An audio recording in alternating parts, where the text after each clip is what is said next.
Hello, কেমন আছো সবাই? শান্তি আরসান ব্লগের নতুন একটা ভিডিওতে সকলকে স্বাগত জানাই।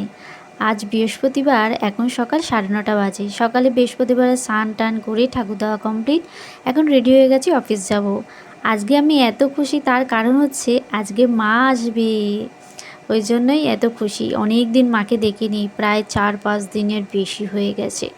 তো অফিসে গেছিলাম, অফিস থেকে ফিরে এসে তারপর দেখি মাও চলে এসেছে, মানে আমি আর মা বাবা একসাথেই ঢুকেছি।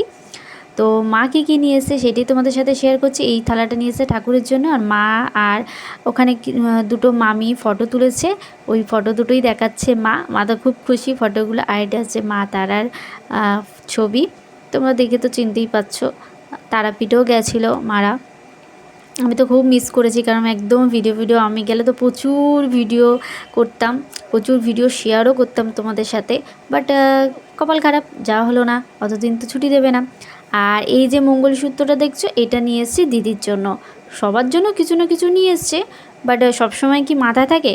আমি গেলে সব মনে করে নিয়ে আসি, আর এটা যে মার জন্যই নিয়েছে, মানে মায়ের জন্য কিছুই নেয়নি, ওইটাই শুধু নিয়েছে। আর কতগুলো মায়ের বুথ থেকে কত ছবি নিয়েছে দেখো। এই ছবিটা ভালো লাগছে, আর পিঙ্ক কালার ছবিটা না এত সুন্দর লাগছে, মানে পিঙ্ক কালার ড্রেস পরে রাধাকৃষ্ণকে এত সুন্দর লাগছে, মানে বলার মতো না, সত্যি চোখ ফেরানো যাচ্ছে না। দেখে তো মাকে বলছি, মা আমাদের না এই ছবি একটা রাখবে, খুব সুন্দর। আর এই যে ছবিটা দেখছো, এটা হচ্ছে লাইট জ্বলে। এটা হচ্ছে আমার বোন নিয়ে এসছে কাকে দেবে বলে। আর আমাদের বাড়িতে না লোকনাথ ঠাকুরটা একটু নষ্ট হয়ে গেছিলো, কাঁচা ফ্রেমে ছিল। তো মা ওইটাই একটা লোকনাথ ঠাকুরকে নিয়ে এসছে, লোকনাথ বাবাকে নিয়ে এসছে। যেহেতু ওটা নষ্ট হয়ে গেছে, তাও আছে আমাদের বাড়িতে। আর এই প্রদীপটাও নিয়েছে ঠাকুরের জন্য। আর আমার জন্য কি নিয়ে এসছে দেখো, হলুদ ড্রেসটা হচ্ছে বোনের, আর ওই যে পিঙ্ক কালার ড্রেসটা ওটা হচ্ছে আমার। এই পিঙ্ক কালার ড্রেসটার মধ্যেও একটা গল্প আছে, সেই গল্পটা তোমাদের পরেই বলবো, থাক। তো পরিয়ে টরিয়ে তারপরে যাচ্ছি একটু যাদবপুরে, একটু কেনাকাটা আছে। আমি আর দিদি যেতাম, তো মা চলে এসে, দিদি বলে যাবে, তো মা বলে চ, বেকার ঘরে বসে কি করব। তো যাদবপুরে চলে এসেছি। তো যাদবপুরেই কিনতে এসেছি স্টেশনে, যাদবপুর স্টেশনে 2 নম্বরে এসেছি। আর ওখানে কেনাকাটি চলছে। একটা শাড়ি নিতে এসেছিলাম, তো শাড়ি নেওয়ার পরে আর কিছু কেনার ছিল না। ঘড়ির দোকানে এসেছি, ঘড়ির ব্যাটারিটা একটু চেঞ্জ করে নিলাম। আর এখান থেকে একটা ঘড়িও নেব।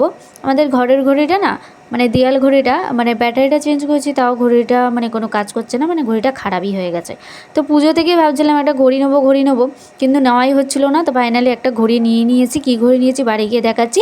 তারপরে এই যাদবপুরের এখান থেকে ফুচকাটা এত ভালো খেতে, একদিন খেয়েছি, বারবার যখন আসি তখনই খাই, খুব সুন্দর খেতে। তারপরে অটোতে উঠে গেলাম, এখন বাড়ির দিকে যাচ্ছি।